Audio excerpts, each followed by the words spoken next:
skies, beyond the skies, you and I were breaking bounds, breaking bounds. Beyond the skies, you and I were breaking bounds on Baobab. All right, welcome everyone. So glad that you could join us. So I want to start off by sharing with you that there are 3 questions that all hiring managers have. And these questions are, number 1, can you do the job, right? And this is understanding these questions will help you understand like the whole package you need to get from where you are to getting the job. So number 1, their first question is, can you do the job? The second part is they verify and validate. So when they find you and they think, maybe this candidate, then they're going to verify and validate. Second question, will you do the job? And the third question, are you the right cultural fit? And each of these questions gets answered with a different tool in the job search market. So the can you do the job, the cover letter is what shows the hiring manager if you can do the job. To verify and validate, they go to your LinkedIn. Will you do the job will be the resume and the interview. And then to find out if you're the right cultural fit, it's really the interview. And you may interview with more and more people, verifying that if you're the right fit. So starting off with the cover letter, what we're going to do is we're going to briefly review each of these tools to give you a sense of what's involved with creating these and making sure you're ready for applying for your job. So the cover letter, you want to make sure that it's easy to read and skim, right? It's the first thing, it's accompanied with the resume. Often there can be a bulleted list that selects and highlights your desired skills with an effective use of white space. It's helpful to have it anticipate the reader's questions. Let me see if I can bring this down. The reader, they're wondering when they get your cover letter, they're wondering like, how do you know me? Why are you writing to me? How are you qualified? And what are our next steps? Right? And you want it to really answer these questions. And you want to make it easy for the person reading the cover letter to find the information that they're looking for about your experience, the positions you've had, the industry you work in, and your education. So here's an example of a cover letter, and it's a template that we like very much, that we think really, really works. And you can see it's very easy to skim. The first paragraph answers the questions of, how did you find out about me? Why are you writing to me? What position are you interested in? And kind of a summary of why you think you're qualified. The second paragraph it gives kind of a summary of your background. So this person, they say, I have 5 years of experience. And they say, in addition, I've had the opportunity to develop many of the skills to succeed. And then here they have a bulleted list, and these words here match the skills that are required in the job position. And then at the end, they follow up, right? And at the end, they follow up. We have on Baobab, we have a cover letter writing course that you can take so that if you want to learn more about how to write a cover letter, Baobab has wonderful resources to help you with that. All right, let's come to our next one. So when someone becomes aware, like, oh, hey, I think this person's interested in this job, they'll go and they will they'll look at your LinkedIn profile. And we talked last time about how LinkedIn is an opportunity to validate and verify, right? And who looks at it? People who when you're applying for a job candidates, a lot of people will go to your LinkedIn website to see what you're like as a job candidate. And I'm sharing Angela Nantombi's LinkedIn profile here to give you an example of what that is. So we have her name, we have a profile photo, and last time we did a really detailed dive about LinkedIn. So again, look on the chat channel, and you'll find more resources for that. But here we have her picture. She has a nice banner background picture that is her, it's her own NGO that she has. She has her job title, she has connections. If we come to the next page, so the LinkedIn sections kind of as a review for you. The About section is a summary of who you are. The professional experience is where you put what your different roles have been. And when you put it in correctly, the logo for the places you worked for will pop up. And that's really important for people who are looking at your LinkedIn to see. Education is there. And also, so the logos for your school will come up. Angela, she went to Ashesi University, so that comes up there. In the LinkedIn, you can also put your volunteer experience, which she did here, right? And very helpful to get a whole picture of not just what your professional experience has been, but your education and your volunteer experience. And you can also include licenses and certifications. So LinkedIn is a really powerful part where people will verify and validate who is this person and what is their background. The second question, let me just check chat. Good. Good. And Angela has put for us in the chat to access the chat channel. She has the link for us there. That's wonderful. The second question is, will you do the job? And with this one, your hiring manager, they will use the resume in the interview to determine if they think you're really capable of doing it, if you have the skills necessary for doing it. And go to the Baobab chat channel, Preparing for the Job Market. We did an in-depth session last week about new year, new me, and new resume. And you can go to the video recording where we went into depth talking about how do you update and revise your template? How do you update and revise your skills? And we also have for you here samples and templates so that you can look at those and maybe use some of those as you're updating your resume. So definitely check that out. Definitely check that out.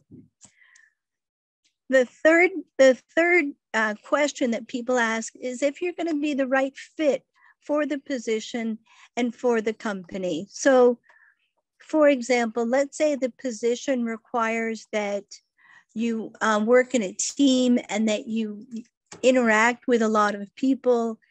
And in fact, you are someone who likes to work alone and you like to have a lot of time to think and work on things, then you might not be the right fit for that position, right? So with the interview, I'm seeing some familiar faces here. So looking at the interview, and let me say, Baobab has a wonderful course about interviewing. You should definitely take it if you haven't taken it yet. But there are 3 common types of interview questions. One is, tell me about yourself, right? Often they'll start off the interview with that, of saying, hi, tell me a little bit about yourself, or walk me through your resume. The next type of question will be general questions. We'll take a look at those and some behavioral questions. So if you're going for an interview, right, and Angela has put for us up on the chat channel a link to the interview course with some really, really nice examples, and we're going to share some of those with you today. So we have general type of interview questions, and they fall under different categories, I think. General categories of these questions are, what makes you qualified for this position? What makes you more qualified than other candidates? Will you be a good fit for this position? Are there any risks of hiring you? And what kind of person are you? And with each of these categories, there are different questions that are common. So what makes you qualified? What do you regard as your strongest qualification? What are your strengths? Maybe what are you most proud of? And we're going to show you an example of that in a moment. What makes you more qualified? Why should we hire you? Will you be a good fit for this position? They may ask, describe your ideal job. What did you enjoy most and least about your last position? Right? Those are questions where they're trying to see if you're going to be a good fit. What are the risks of hiring you? How would you describe your previous supervisor? What are your weaknesses? Have you ever quit a job, right? They want to know if there are any things they need to be concerned about. And then what kind of person are you? What do you do in your spare time? What have you read recently? Those may be more common in they may be a little bit more common in an American cultural context, but we have Angela, and she's going to share with us one of these, what makes you qualified for the position? And the question, well, we're going to play it for you, but I think they ask her, what is she most proud of? And so, Angela, I'm going to stop share so that Angela can share and show you this example of her interview. Good. What is one of your proudest accomplishments? Childhood, I loved reading and writing. While doing so, I noticed there's a lot of African content missing online. So when I joined university, I wanted to make a change. So I created a Search Wiki Club that aims at publishing African content on Wikipedia. However, after 2 months, I faced a lot of negativity from lecturers, from students, and other people on our Search campus, with the notion that Wikipedia is not credible. I wanted this to stop, so I told Wikimedia affiliate in Ghana about the situation on campus, and with their hope, we contacted the Humanities and Social Sciences Department at Access University, and they helped us integrate Wikipedia in one of the courses, Social Theory, that is compulsory for all second years at Access University. By the end of that semester, a lot of students had gained interest into joining the club, and we had 40 articles published from that class. So because of this and other things that I've worked on, I was selected as a 2019 Emerging Leader by SCORE Foundation. SCORE Foundation aims at celebrating and connecting social innovators and social entrepreneurs across the world that are making social impact. And as part of the program, I was invited to Oxford University to give a keynote speech, which was a wonderful experience for me. And I also got to meet and connect with other social entrepreneurs and emerging leaders. Wasn't that wonderful? Wonderful example for this general question of answering the question of what are you most proud of? And she tells a story about what this project she worked on, the accomplishment with real tangible benefits at the end of it. Really nice example of it. We'd like to share with you another example from the interview course of the tell me about yourself. We have a good example and we have a bad example. So the tell me about yourself, we're going to show you the bad example first. Hi. So tell me a little bit about yourself. The thing is, I grew up far away, abroad, away from my home country of South Africa. I have seen water be a problem for so many communities and people. You know, water cleanliness, water supply, that kind of thing, you know. When I was a student, I was really passionate about these things. When I was a student of the president, when I was the president of the student club. The club was at Ashesi. Actually, that's where I studied. Although I had to change majors twice because, you know, I started out in civil engineering. My dad, he was a businessman. Did I mention that? He studied medicine, but, you know, he had a passion for taking the economic health of our community to the next level. Go back, give back. That's his motto. That's mine too. That's why I changed my major, actually. And I also got an internship at a company. Although I did get that one quite by accident, he had a cousin who worked there. And I was there for about 3 years. So yeah, that's me. How'd I do? As you can see, he didn't do a very good job. He didn't do a very good job at that, did he? It sounded like he was rambling and like he really wasn't prepared. And yeah, and I can see you guys in the chat, you guys got that. And you could see in the interviewer's expression how she was not impressed with that candidate. I know, bad interview, great actor. Angela, let's show a better example of how to answer the tell me about yourself question. To our office. Thank you. So tell me a little bit about yourself. Academically, I graduated from Ashes University with the honors in hydrology and water management. Professionally, I've interned with a leading tech company for 3 years. Personally, I'm passionate about all areas of sustainability, specifically water conservation, because of my experiences in my agricultural hometown. So how'd I do? Right? What a better example, huh? So we saw it was so much more concise and clear and organized. And he used what we call signposting. And if you go to the interview course on Baobab, they'll tell you how to do signposting to make your answers really, really polished. Let's come back to the PowerPoint presentation and look at some other types of questions that you may be asked in an interview.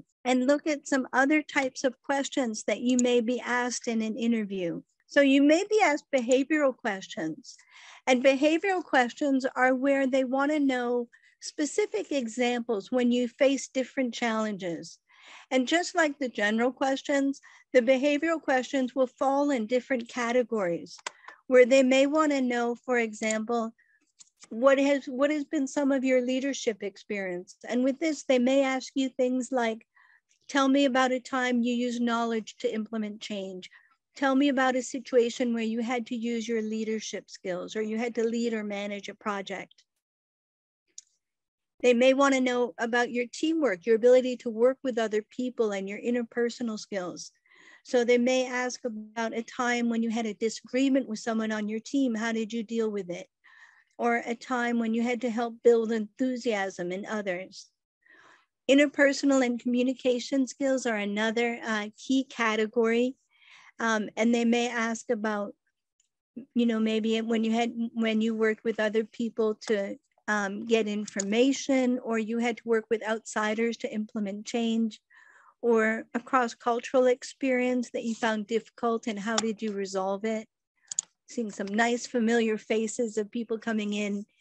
Dealing with challenges and adversity. Tell me about a time you made a decision that backfired. What was the biggest challenge you've ever faced? What was the change at work that led to new challenges? And then the last one, key success factors.